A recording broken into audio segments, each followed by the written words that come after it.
Hello and welcome to PhD classes. और आज हम जो बेटा सीखने वाले हैं वो हमारा टॉपिक क्या रहेगा, how to prove a number irrational. लेकिन उससे पहले ये हमारा चैप्टर फर्स्ट हम स्टार्ट करने जा रहे हैं, जो कि एक इंपॉर्टेंट क्वेश्चन बनता है किसी भी नंबर को इररेशनल प्रूव करना। तो बेसिकली पहले थोड़ी नॉलेज होनी चाहिए कि रैशनल और इररेशनल नंबर होते हैं। तो देखो बेटा, रैशनल नंबर की अगर बात करें हम, तो रैशनल नंबर हमारे पास क्या होते हैं, जो भी नंबर p बाय q की फॉर्म में लिखे जा सकते हैं, ठीक है, वो नंबर्स क्या होंगे, रैशनल। लेकिन इसके लिए भी कुछ कंडीशन है हमारे पास। एक कंडीशन क्या है कि q कभी भी जीरो नहीं होगा, यानी कि उस नंबर का डिनोमिनेटर जो है वो कभी भी जीरो नहीं होना चाहिए। जैसे मान लो अगर लिखता हूं 5/7, तो ये मेरे पास एक रैशनल नंबर है, लेकिन अगर मैं लिख देता हूं 5/0, तो ये एक रैशनल नंबर नहीं है। हमारा डिनोमिनेटर जो है वो कभी भी जीरो नहीं होना चाहिए। इसके बाद अगर बात करें दूसरी कंडीशन की, तो p and q are coprime numbers. p and q क्या होने चाहिए, को-प्राइम नंबर्स होने चाहिए। अब अगर बात करें को-प्राइम, तो ये को-प्राइम क्या होता है यहाँ पे, को-प्राइम जिनमें और कोई कॉमन फैक्टर नहीं होगा 1 के अलावा। जैसे अगर बात करें 5 और 7, दोनों के पास एक ही कॉमन फैक्टर है और वो कौन है, 1। तो इनको हम बोलेंगे जो नंबर्स हैं वो क्या है हमारे पास, को-प्राइम नंबर्स हैं। अगर हम बात करें इररेशनल नंबर्स की, तो इररेशनल नंबर क्या होंगे,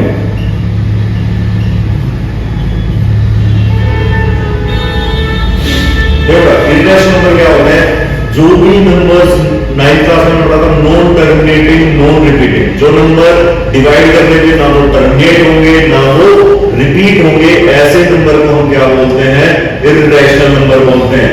ठीक है, जैसे कि बात करें पाई की, तो पाई की वैल्यू जो है वो ना तो कभी क्या होती है, टर्मिनेट होती है, और ना कभी रिपीट होती है। तो ऐसे नंबर्स को हम क्या बोलेंगे, वो नंबर क्या है, इररेशनल है।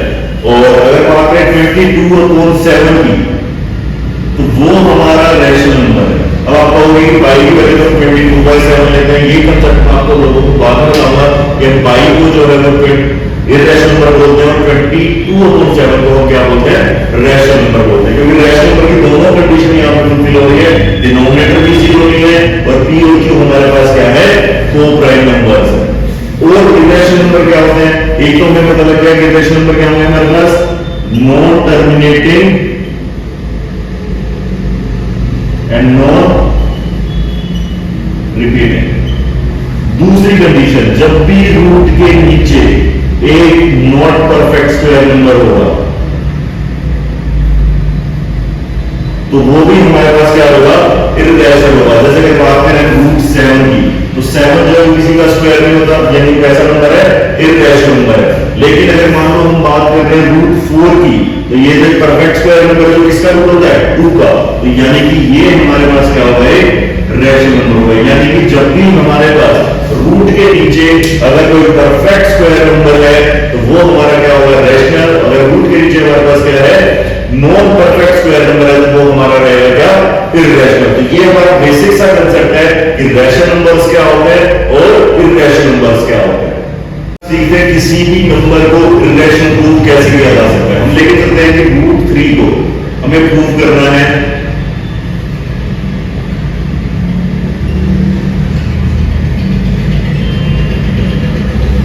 और अगर आप ये क्वेश्चन कर लेते हैं तो आपके 3 मार्क्स से 2 मार्क्स तो कंफर्म ही है, क्योंकि ये हर साल बोर्ड में पूछे जाने वाला क्वेश्चन है। आप किसी भी एक टॉपिक उठा के देखो, आपको इररेशनल प्रूव करने वाला क्वेश्चन हमेशा मिलेगा ही मिलेगा इस चैप्टर से। तो अभी हम प्रूव करते हैं इसको, √3 को इररेशनल। तो देखो, इसको हमें प्रूव करने के लिए यूज करेंगे मेथड ऑफ कॉन्ट्रडिक्शन।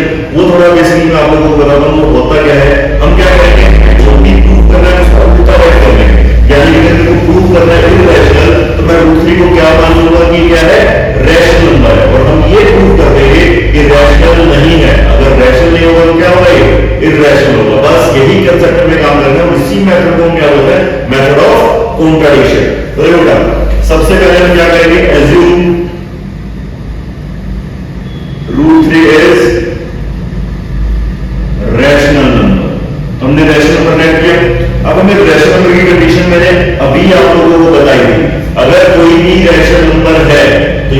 कि वो किस फॉर्म में होगा, P बाय Q, और इसमें Q हमारा क्या नहीं है, 0, और P एंड Q आर को प्राइम नंबर्स, यानी कि कोई नंबर ऐसा नहीं है होगा 1 के अलावा जो P और Q को क्या कर दे, डिवाइड कर दे। अगर मान लो मैं इसी क्रॉस मल्टीप्लाई करा रहा हूं तो मेरे पास क्या आ जाएगा, P इक्वल्स टू P की वैल्यू कितनी आ जाएगी, √3, ऐसा लिख सकते हैं इसको। अब अगर मेरे को रूट हटाना है तो रूट हटाने के लिए क्या करेंगे, स्क्वायरिंग बोथ साइड। तो हमने क्या किया, स्क्वायरिंग बोथ साइड्स, तो हमारे पास जो वैल्यू निकल गई वो क्या है, P square equals to 3Q square. अब बेटा इस चीज का मतलब समझो, P square equals to 3Q square, इसका मतलब क्या हुआ कि जो P स्क्वायर है वो डिविजिबल है किससे, 3 से। क्योंकि अगर हम एक एग्जांपल लें तुम्हारे आगे कि अगर तुम देखो कि भाई हमारे पास एक नंबर है 15 को हम कह सकते हैं 3 into 5, क्योंकि वो 3 से क्या होता है, डिविजिबल होता है। ऐसे अगर मान लो हमारे पास 18 है, 18 को हम कह सकते हैं 3 into 6, क्योंकि वो भी 3 से क्या है, डिविजिबल है। सेम यहाँ पे हुआ P square equals to 3Q square, यानी कि जो P स्क्वायर है वो डिविजिबल है किससे, 3 से। तो इस चीज को हम यहां नोट कर लेते हैं। सो P square is divisible by 3, और अगर किसी नंबर का स्क्वायर किसी से डिविजिबल है तो वो खुद भी डिवाइड होगा ही होगा। अगर मान लो 4 2 से डिवाइड हो रहा है तो 2 भी उससे डिवाइड होगा ही होगा। तो यानी यहां पे हम लिख सकते हैं P is also divisible by 3। ठीक है, अभी देखो हमने क्या किया, हमने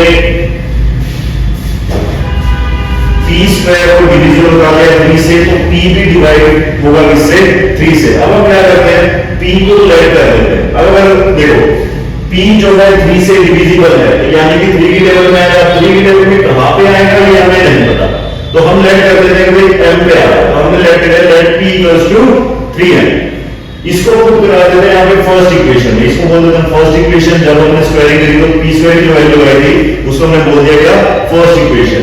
तो use P equals to 3M in equation first में जैसे ही हमने P की जगह 3M रखा तो यानी कि उसका स्क्वायर तो क्या हो गया, स्क्वायर हो गया। तो यहाँ पे हमारे पास क्या हो गया, 3Q स्क्वायर।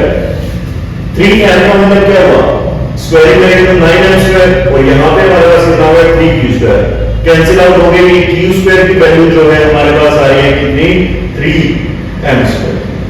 वापस से वो सेम कंडीशन कुछ ऐसी बन रही है, वापस से 3 जो है हमारे पास मल्टीप्लाई में आ गया, यानी कि Q स्क्वायर इज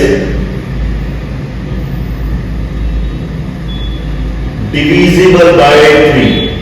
और अगर Q स्क्वायर 3 से डिविजिबल है तो यानी कि Q भी क्या होगा, डिविजिबल होगा। Q इज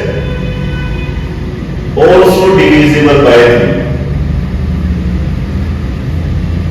ठीक है, अभी देखो हमने भाई ये प्रूव कर दिया कि P 3 से डिवाइड होता है, Q भी 3 से डिवाइड होता है, लेकिन हमने बोला क्या था कि दोनों तो 1 के अलावा किसी से नंबर से डिवाइड ही नहीं होंगे। यानी कि जो चीज हमने बोली थी वो चीज क्या है, गलत है। यानी कि जो हमने एज्यूम किया था वो चीज क्या है, गलत है। यानी कि हमने इसको एज्यूम किया था √3 रैशनल नंबर, लेकिन ये क्या होगा, हमारा इररेशनल नंबर होगा। तो यानी यहां पे हम लिख सकते हैं कि भाई कॉन्ट्राडिक्शन अकर्स। गलती हो गई, क्या गलती हो गई कि P and Q are not coprime numbers, not coprime numbers because both are divisible bye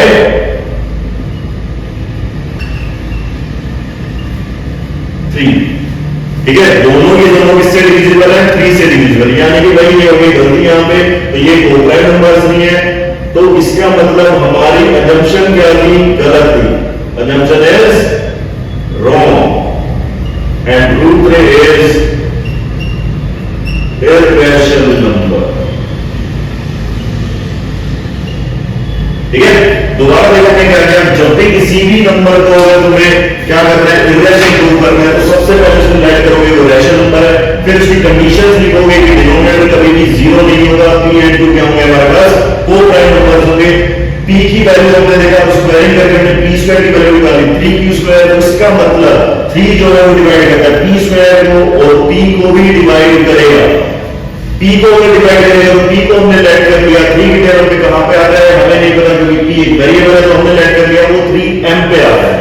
अब इस 3m को हमने पुट किया फर्स्ट इक्वेशन में तो यहां पे हमारे पास q square equals to 3m square आ गया जिसका मतलब ये हुआ 3 जो है वो डिवाइड करता है q स्क्वायर को भी और q को भी और 3 जो है कॉमन फैक्टर आ गया p एंड q का जो कि नहीं आना चाहिए था हमारे कंसेप्ट के अकॉर्डिंग क्योंकि हमने बोला था वो दोनों क्या है को प्राइम नंबर्स है तो यानी कि हमारे कंसेप्ट है गलत और ये जो नंबर है वो क्या है इररेशनल। ठीक है बेटा तो ये था आपको किसी भी नंबर को जब हम इररेशनल प्रूव करते हैं तो उसका मेथड आपको पूरा स्टेप बाय स्टेप फॉलो करना है और होमवर्क जो है आप लोगों का मैं यही दूंगा कि आप प्रूव करिए √5 को इररेशनल।